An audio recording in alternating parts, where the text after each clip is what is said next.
ঈদের এই সময়টা সবাই শহরে ঘুরে বেড়াচ্ছে, মজা করতেছে, আনন্দ করতেছে। আর আমি আসছি আমার দাদু বাড়িতে গ্রামে। তবে এখানে এসেও বেশ মজা আর এনজয় করতেছি সবাই মিলে। এবার ঈদে আমার বেশ কয়েকটা জামা হয়েছে, তার মধ্যে আমার পছন্দের আরেকটা আউটফিট হচ্ছে এটা তাফসি আউটফিট পেজের ওনার তাফসি আপু আমাকে গিফট করছে। এইটাই আমার ঈদের সেকেন্ড দিনের লুক। গ্রামে আসছি তো কি হয়েছে, ঈদের নতুন জামা কি পরবো না বলো? ঈদের ড্রেস পরে গ্রামে আজকে ঈদ পালন করব, বাগানে ঘুরে বেড়াবো। ছোটবেলা থেকে তো আমি এই বাড়িতে গ্রামে ঈদ করতাম, আর বিয়ের পর 2বার হলো ঈদ করতেছি শহরে। যাই হোক, গ্রাম বা শহর, ঈদ তো ঈদই। নতুন জামা পরে আমি একদম রেডি। আমার দাদুর মাটির বাড়িটা কিন্তু ভীষণ সুন্দর, একদম বড় সড়ো। আগে তো অনেক গাছ ছিল, এখন বেশিরভাগ গাছই কেটে ফেলা হয়েছে, কারণ যত্ন নেওয়ার মানুষ নাই এখানে। তবে সারা বছর মানুষ না থাকলেও ঈদের মধ্যে আমার বাপ চাচারা সবাই আসে, সবাই একসাথে হয়ে এই বাড়িতে। বাহির থেকে দেখলে তো অনেকেই বলে আমার দাদু বাড়িটা নাকি গোপাল ভাঁড়ের বাড়ির মতো লাগে। তা যেমনই হোক, আমার দাদু বাড়িটা কিন্তু আসলে ভীষণ সুন্দর, আর এই গ্রামটাও অনেক সুন্দর। আমাদের গ্রামে যদিও ঘুরে বেড়ানোর মতো তেমন পার্ক বা ঘোরার জায়গা নাই, তবে আমাদের গ্রামে বিশাল বড় বড় সুন্দর সুন্দর বাগান আছে। বাগানের দিকে যাচ্ছি, তার মধ্যে চোখে পড়লো এই বিশাল জবা ফুলের গাছ। দেখো কিরকম একদম থোকায় থোকায় ফুল ধরে আছে। তাই একটা ফুল ছিঁড়ে কানে গুঁজে নিলাম, যদিও চুরি করে নিয়ে। এটা আমার এক বড় আব্বুর গাছ। মানে আমাদের গ্রামে আশেপাশে বেশিরভাগ আমাদেরই রিলেটিভ, আর এই গ্রামে কিন্তু বেশিরভাগ বাড়ি এরকম মাটির। কি সুন্দর তাই না বাড়িগুলা? তবে নতুন নতুন ইটের দালান বাড়িও হচ্ছে অনেকগুলো। হেঁটে হেঁটে বাগানের দিকে যাচ্ছি, আর তার মধ্যে কুড়িয়ে পেলাম আম, ছোট্ট কাঁচা আম। কাঁচা আম যে আমার এত পছন্দের কি আর বলবো। সারা বছর আমি ওয়েট করে থাকি এই সিজনটার জন্য, কাঁচা আম খাওয়ার জন্য।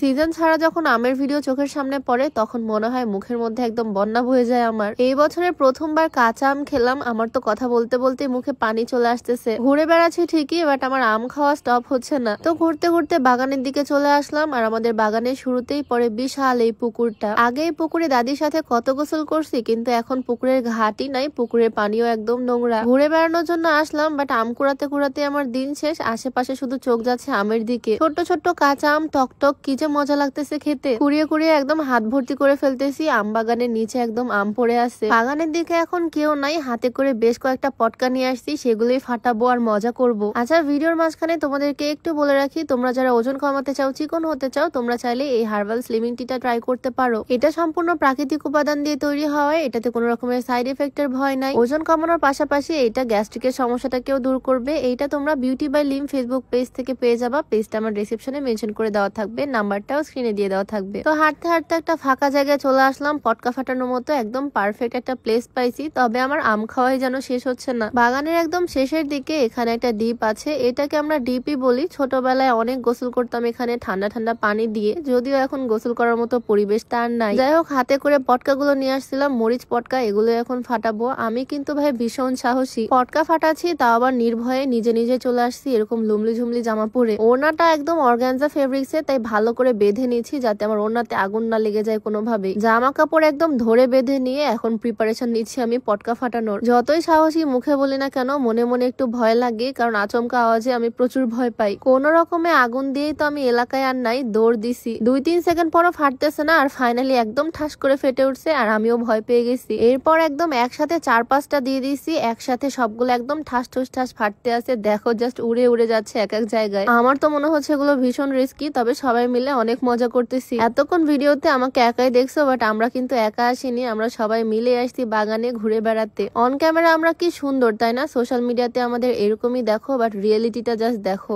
একদম টম এন্ড জেরির মতোই একজনের পিছে একজন, সারাদিন আমরা এরকম লাগতেই থাকি। যাই হোক, আমাদের ঈদটা এভাবেই কাটতেছে। গ্রামে এসেও অনেক মজা করতেছি। তোমাদের এবার ঈদ কেমন কাটলো কমেন্টে জানিও অবশ্যই। দেখা হয়ে যাবে নেক্সট ভিডিওতে। সবাইকে আল্লাহ হাফিজ।